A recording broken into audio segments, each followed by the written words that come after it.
এই দুর্গাপূজা একটা উৎসব নয়, শুধুমাত্র দুর্গাপূজা অশুভ শক্তি অসুরের বিনাশের জন্য একটি লড়াই, শুভ শক্তি শান্তি সম্প্রীতির প্রতিষ্ঠার একটি বার্তা। আমরা দীর্ঘ 16 বছর যাবৎ বাংলাদেশে অশুভ শক্তি ফেসিবাদী অসুরের বিরুদ্ধে লড়াই করেছি। লড়াইয়ের মাধ্যমে ফেসিবাদের পতন হয়েছে, অশুভ শক্তি অসুরের বিদায় হয়েছে। আমি মনে করি এখনো বিনাশ হয় নাই। এখন আমাদের সময় ঐক্য প্রতিষ্ঠার, শান্তি প্রতিষ্ঠার এবং একটি সমৃদ্ধশালী শক্তিশালী গণতান্ত্রিক বাংলাদেশ প্রতিষ্ঠার সাম্যের ভিত্তিতে, ন্যায় বিচারের ভিত্তিতে। আপনাদের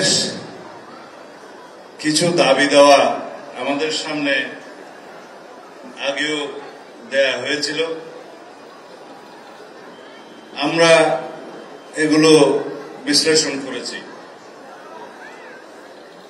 আগেও আপনাদের সাথে কথা হয়েছে। বিএনপির নির্বাচনী ইশতেহার প্রণয়নের সময়ে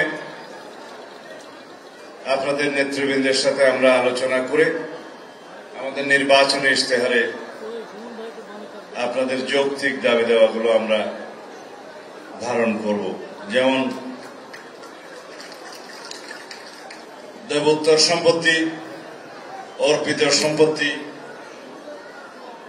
সংখ্যালঘু কমিশন এবং ফাউন্ডেশন ইত্যাদি প্রতিষ্ঠা করা যায় কিনা, দেবোত্তর সম্পত্তি এবং অর্পিত সম্পত্তির বর্তমান অবস্থা বিশ্লেষণ করে সেগুলো উদ্ধার করে মালিকানা ফিরিয়ে দিয়ে যায় কিনা, এগুলোর সবই সম্ভব।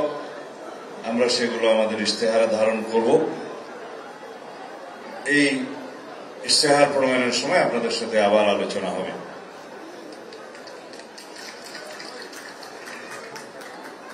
আমরা বাংলাদেশে হিন্দু, বৌদ্ধ, খ্রিস্টান, মুসলিম, অমুসলিম, পাহাড়ি, সমতলী সকল নাগরিকের সমন্বয়ে আমরা একটি ঐক্যবদ্ধ সমন্বয়ের রাজনীতি করি এবং এই সমন্বয়ের রাজনীতিকে আমরা রাষ্ট্র পরিচালনার মূলনীতি হিসাবে গ্রহণ করি। সুতরাং আমাদের মধ্যে বিএনপি, আমরা যারা করি, যারা বাংলাদেশে জাতীয়তাবাদে বিশ্বাস করি, আমরা ধর্মের ভিত্তিতে জাতিতে কোনো বিভক্তি চাই না। আমরা ধর্মের ব্যবহার করে ধর্মকে রাজনৈতিক হাতিয়ার হিসেবে আমরা ব্যবহার করতে চাই না, কখনো চাইনি। আমরা বিভাজনের রাজনীতির বিরুদ্ধে ধর্মের ভিত্তিতে। আমরা এই দেশের সবাই নাগরিক, সাংবিধানিকভাবে আমরা সবাই সিটিজেন। এখানে কেউ যেন আমরা সম্প্রদায় না হই, আমরা যেন সবাই সিটিজেন হই। সেজন্য সিটিজেনের সমস্ত অধিকার সাংবিধানিকভাবে যা উল্লেখ করা হয়েছে সেটা কার্যকরভাবে প্রয়োগ করাই হবে আমাদের লক্ষ্য।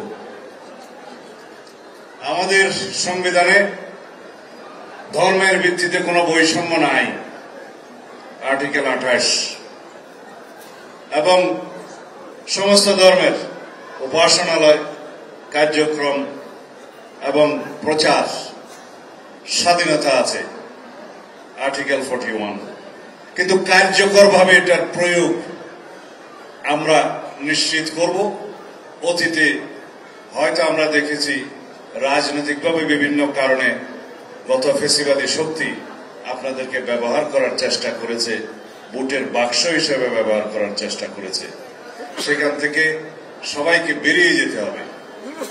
আমরা কেউ সম্প্রদায় নই।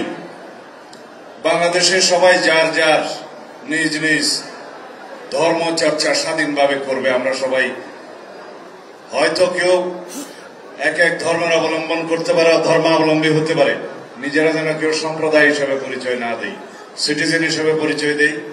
এবং আমাদের নীতি হচ্ছে, বাংলাদেশ জাতীয়তাবাদী দলের নীতি হচ্ছে, ধর্ম যার যার, রাষ্ট্র সবার। ধর্ম যার যার, নিরাপত্তা পাবার অধিকার সবার। সেই নিরাপত্তাটাই আমাদেরকে বাস্তবায়ন করতে হবে। আমরা ইদানিং লক্ষ্য করছি একটি গোষ্ঠী, একটি রাজনৈতিক দল ধর্মের ভিত্তিতে জাতিতে বিভাজন সৃষ্টি করতে চায়, অনৈক্য সৃষ্টি করতে চায়। আমরা সবাই যেন সে ব্যাপারে সজাগ থাকি। আমরা আরো লক্ষ্য করেছি বিভিন্ন রকমের ইস্যু সৃষ্টি করে এই দেশে সামনে সুষ্ঠু এবং অংশগ্রহণমূলক নির্বাচনকে বাধাগ্রস্ত করতে চায়। আমরা আপনাদের সামনে স্পষ্ট একটা উচ্চারণ করি, বাংলাদেশে এখন নির্বাচনী আমেজ বিরাজ করছে। বাংলাদেশের মানুষ ভোটের প্রচারে নেমে গিয়েছে। সকল প্রার্থী যারা ইলেকশন করবেন বলে আশা করছেন সবাই গণসংযোগে নেমে গিয়েছে। এখন যারাই নির্বাচনকে বাধাগ্রস্ত করার চেষ্টা করবে, যারা বিভিন্ন ইস্যু সৃষ্টি করার মধ্য দিয়ে নির্বাচনকে বিলম্বিত করার চেষ্টা করবে, তাদেরকে দেশের জনগণ চিহ্নিত করবে। আমরা লড়াই সংগ্রাম করেছি বিগত 16 বছরে আমাদের গণতান্ত্রিক অধিকার, ভোটের অধিকার ফিরিয়ে আনার জন্য, ভোটের অধিকার প্রয়োগ করার জন্য। যেই নির্বাচনের দিন তারিখ ঘোষণা এখনো হয়নি, যেই নির্বাচনের একটি সময়সীমা ঘোষণা হয়েছে, তারপর থেকে আমরা লক্ষ্য করলাম এই নির্বাচন যাতে বিলম্বিত হয় সেই প্রচেষ্টা চালু আছে কোন কোন মহল থেকে। এই নির্বাচন যাতে বাধাগ্রস্ত হয় সেই প্রচেষ্টাও চালু আছে কোন কোন মহল থেকে। বাংলাদেশের মানুষ যারাই নির্বাচন বাধাগ্রস্ত করতে চাইবে তাদেরকে রাজনৈতিকভাবে প্রত্যাখ্যান করবে। আমি আপনাদের আর বিশেষ সময় নিব না। সবাইকে আবারও শারদীয় শুভেচ্ছা জানাই এবং আমাদের দলের পক্ষ থেকে আমাদের দলের সকল নেতা কর্মীকে আহ্বান জানাই, যতদিন পর্যন্ত এই দুর্গোৎসব পরিচালিত হবে, দুর্গোৎসব অনুষ্ঠিত হবে সারা বাংলাদেশে, আমাদের সকল নেতা কর্মী এই অনুষ্ঠানকে পাহারা দিবে, নিরাপত্তা দিবে। বাংলাদেশের সাম্প্রদায়িক সম্প্রীতি বিনষ্টের জন্য বিভিন্ন রকমের ষড়যন্ত্র তৎপরতা চালু আছে। আমরা সেই ষড়যন্ত্রকে অতীতেও কার্যকর হতে দেইনি, সামনেও এই ষড়যন্ত্র সফল হবে না।